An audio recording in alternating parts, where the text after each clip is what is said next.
إن الحمد لله نحمده ونستعينه ونستغفره ونعوذ بالله من شرور أنفسنا ومن سيئات أعمالنا من يهده الله فلا مضل له ومن يضلله فلا هادي له أشهد أن لا إله إلا الله وأشهد أن محمدا عبده ورسوله اللهم صل وسلم على سيدنا محمد وعلى آله وأصحابه ومن تبعهم إلى يوم الدين أما بعد فيا عباد الله أوصيكم وإياي نفسي بتقوى الله فقد فاز المتقون قال الله تعالى في القرآن الكريم أعوذ بالله من الشيطان الرجيم يا أيها الذين آمنوا اتقوا الله حق تقاته ولا تموتن إلا وأنتم مسلمون وقال يا أيها الناس اتقوا ربكم الذي خلقكم من نفس واحدة وخلق منها زوجها وبث منهما رجالا كثيرا ونساء واتقوا الله الذي تساءلون به والأرحام إن الله كان عليكم رقيبا وقال يا أيها الذين آمنوا اتقوا الله وقولوا قولا سديدا يصلح لكم أعمالكم ويغفر لكم ذنوبكم ومن يطع الله ورسوله فقد فاز فوزا عظيما. Jamaah sidang Jumat yang dirahmati oleh Allah Subhanahu wa taala. Alhamdulillah sampai saat ini kita semua masih diberikan kesempatan mengarungi dunia yang fana ini dengan kesehatan yang sempurna. Salah satu buktinya kita semua masih bisa hadir dalam rangka melaksanakan sholat Jumat di masjid yang kita cintai ini. Salawat dan salam semoga tercurah kepada Nabi kita Nabi Muhammad Sallallahu Alaihi Wasallam, keluarganya, sahabatnya, juga umatnya hingga akhir zaman. Jamaah yang dirahmati oleh Allah Subhanahu Wa Taala, tidak bosan-bosannya khatib mengingatkan pribadi khatib, khususnya umumnya untuk seluruh jamaah agar selalu meningkatkan rasa takwa kita kepada Allah Subhanahu Wa Taala. Takwa dalam artian kita semakin punya alarm, punya sensor terhadap sesuatu yang membuat Allah Subhanahu wa taala murka. Berusaha hati-hati supaya jangan sampai Allah Subhanahu wa taala murka dengan kita.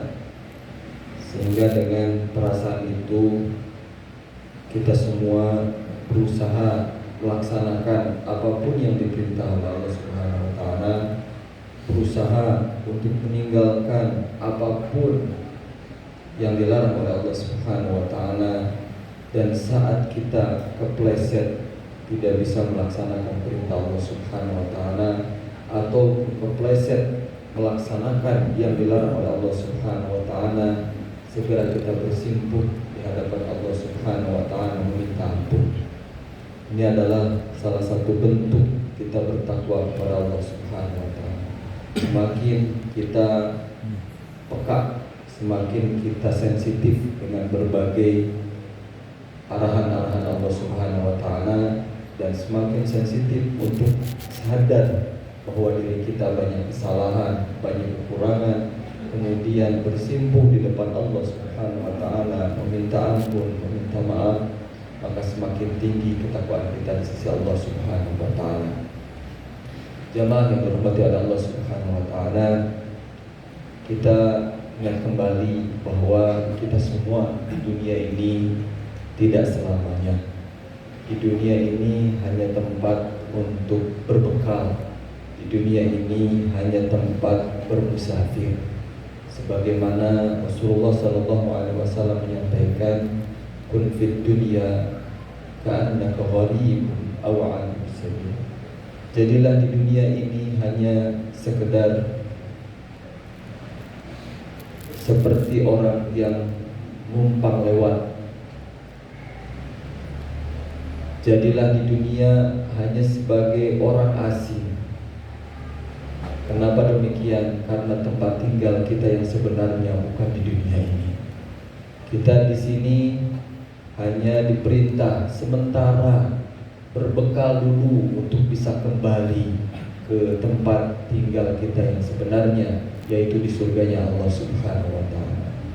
Dulu orang tua kita, kakek kita, buyut kita, yang paling pertama Nabi Adam dan Nabi Hawa dan Siti Hawa sudah pernah merasakan tinggal di tempat asli kita semua. Namun sebagai skenario Allah Subhanahu wa Ta'ala, kemudian bapak kita Nabi Adam alaihissalam dan juga ibu bunda kita Hawa kemudian diperintahkan untuk turun ke bumi ini sebagai bentuk berbekal, sebagai bentuk persiapan agar nanti kita bisa kembali ke tempat kita semula, sesuai tentunya dengan persiapan yang kita lakukan di dunia ini. Jamaah yang dirahmati oleh Allah Subhanahu wa Ta'ala, tidak ada orang yang betah merantau, tidak ada orang yang pengen selamanya merantau. Pasti suatu saat ingin kembali ke tempat tinggalnya. Itu adalah karakter manusia. Maka kita semua hadirkan bahwa kita yang sebenarnya adalah ahli surga. Jangan sampai kita tersesat, jangan sampai kita tidak bisa kembali lagi ke tempat semula kita, yaitu kita masuk ke neraka jahanam. Na'udzubillah, summa na'udzubillah. Jamaah yang dirahmati Allah Subhanahu wa Ta'ala, di dunia ini kita diciptakan, dihadirkan untuk sebuah tujuan yang jelas, yaitu untuk menghambakan diri, menjadikan diri hamba di hadapan Allah Subhanahu wa Ta'ala. Sebagaimana Allah Subhanahu wa Ta'ala sampaikan di dalam Al-Quran, wa ma khalaqtul jinna wal insa illa liya'budun. Tidak ada tujuan apapun dari menciptakan manusia dan jin kecuali agar mereka menjadi hamba untuk aku, kata Allah Subhanahu wa Ta'ala, beribadah kepada. Jamaah yang dirahmati Allah Subhanahu wa Ta'ala, apa itu menghamba, apa itu ibadah? Syekhul Islam Ibnu Taimiyah memberikan sebuah definisi apa itu namanya ibadah. Ibadah itu, kata beliau, ismun jami' likulli ma yuhibbuhullah wa yardah minal qawli wal af'ali adh-dhahirati wal batinah. Yang dinamakan ibadah, yang dinamakan menghamba adalah semua hal yang membuat Allah ridho, yang membuat Allah suka, yang membuat Allah cinta kepada kita. Mau apapun itu, perbuatan, perkataan, baik yang tersembunyi ataupun yang terang-terangan. Intinya adalah beribadah bagaimana agar kita semuanya menjadi hamba-hamba yang dicintai dan diridhoi oleh Allah Subhanahu wa Ta'ala, yang kemudian kita hiasi tujuan ibadah ini dengan ketakwaan yang tadi disampaikan, bahwa kita berusaha melaksanakan perintah-perintahnya, berusaha menjauhi larangan-larangannya, dan ketika kemudian terpeleset melaksanakan perbuatan dosa, segera kita kembali kepada Allah Subhanahu wa Ta'ala, bersimpuh malu, bersimpuh menghina di hadapan Allah Subhanahu wa Ta'ala. Jamaah yang dirahmati oleh Allah Subhanahu wa Ta'ala, kita semua tentu adalah hamba-hamba yang berdosa. Kita semua adalah hamba-hamba yang bodoh. Kita semua adalah hamba-hamba yang hina di hadapan Allah Subhanahu wa Ta'ala.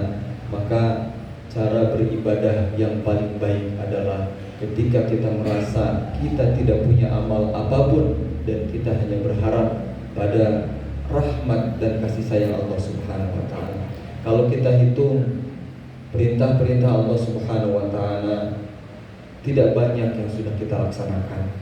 Bahkan kalaupun dilaksanakan, sepertinya kualitasnya juga tidak terlalu menarik untuk dilirik. Dan ketika kita melihat banyak larangan, ternyata banyak sekali larangan Allah Subhanahu wa taala yang kita anggap. Maka jamaah yang dirahmati oleh Allah Subhanahu wa taala, salah satu tingkat pengibadahan, tingkat penghambaan kepada Allah Subhanahu wa taala adalah pada saat kita semuanya mengakui kemurahan Allah Subhanahu wa taala dan mengakui betapa buruknya kita di hadapan Allah Subhanahu wa taala. Ini bisa kita lihat dari intisari doa Sayyidul Istighfar yang Rasulullah sallallahu alaihi wasallam sampaikan, Abu laka bi ni'matika alayya wa abu bi dhanbi faghfirli fa innahu la yaghfiru dzunuba illa anta. Ya Allah, aku akui betapa banyak nikmat, betapa banyak karunia, betapa banyak kemurahan yang telah Engkau berikan pada kami. Tapi ya Allah, ya Rabbana ya Karim, kami tidak bisa membalas kebaikan Engkau. Justru kami banyak durhaka kepada Engkau. Semakin merasa hina di hadapan Allah Subhanahu wa taala, maka semakin menghamba dia kepada Allah Subhanahu wa taala. Sebagaimana seorang ulama Ibnu Uyainah mengatakan ketika ditanya, man a'badun nas, siapakah orang yang paling menghamba kepada Allah Subhanahu wa taala? Beliau menjawab, rajulun ijtaraha min adz-dzunub kullama dzakara dzunubahu ihtaqara amalah. Orang yang paling menghamba kepada Allah Subhanahu wa taala adalah orang yang melakukan sebuah keburukan yang ketika ingat dengan keburukan tersebut, dia merasa amal apapun yang dia lakukan itu tidak ada apa-apanya dibanding dosa yang telah dia lakukan. Jamaah yang dirahmati Allah Subhanahu wa taala, mari kita tingkatkan rasa hina ini di hadapan Allah Subhanahu wa taala, yang tentunya peribadatan penghambaan ini tidak akan bisa kita sempurnakan kecuali dengan meminta tolong kepada Allah Subhanahu wa taala, sebagaimana diisyaratkan oleh Allah Subhanahu wa taala dalam surat Al-Fatihah ayat 5, Iyyaka na'budu wa iyyaka nasta'in. Hanya kepada Engkau kami menghamba dan hanya kepada Engkau kami minta tolong. Maka mari kita sama-sama terus berusaha dan terus meminta tolong kepada Allah Subhanahu wa taala agar bisa menjadi hamba-Nya yang dicintai. Barakallahu li wa lakum wa nafa'ani bima fihi minal ayati wa dzikril hakim wa taqabbal minni wa minkum tilawatahu innahu huwal ghafurur rahim. Alhamdulillah wa kafa, wassalatu wassalamu ala nabiyyina al-mustafa wa ala alihi ahli sidqi wal wafa. Asyhadu an la ilaha illallah wa asyhadu anna Muhammadan abduhu wa rasuluh. Allahumma salli wa sallim ala sayyidina Muhammadin wa ala alihi wa ashabihi ajma'in. Inna Allaha wa malaikatahu yusalluna ala nabi ya ayyuhalladzina amanu sallu alaihi wa sallimu taslima. Allahumma salli wa sallim wa azim ala sayyidina Muhammadin wa ala alihi wa ashabihi ajma'in. Amin ya rabbal alamin. Allahumma ighfir lil muslimina wal muslimat wal mu'minina wal mu'minat al-ahya'i minhum wal amwat innaka sami'un qaribun mujibud da'wat ya qadiyal hajat. Allahumma la tad'a lana fi maqamina hadha dhanban illa ghafartah wa la hamman illa farajtah wa la maridan illa shafaitah wa la 'asiran illa yassartah wa la maridan illa shafaitah wa la dhallan illa hadaitah wa la hajatan min hawaijid dunya wal akhirah ya laka ridha wa lana fiha salat illa a'antaha wa yassartaha ya arhamar rahimin. Allahumma ighfir lana dhunubana, Allahumma a'inna ala dhikrika wa syukrika wa husni ibadatik ya hayyu ya qayyum bi rahmatika nastaghith aslih lana sya'nana kullahu wa la takilna ila anfusina tarfata 'ain. Allahumma ansur ikhwanana al-mujahidin fi Palestin, Allahumma ansurhum, Allahumma ansur ikhwanana al-mujahidin fi Palestin khasatan fi Gaza. Allahumma ansurhum ala aduwwihim. Allahumma a'idil masjid al-aqsa ila rihabil muslimin. Allahumma ansur ikhwanana al-mujahidin fi Turkistan Asy-Syarqiyyah ya Allah ya Rabbana ya Karim. Allahumma ansurhum minal ghasibin wal zalimin. Sallallahu ala nabiyyina Muhammadin wa ala alihi wa ashabihi wasallam walhamdulillahi rabbil alamin. Aqimussalam.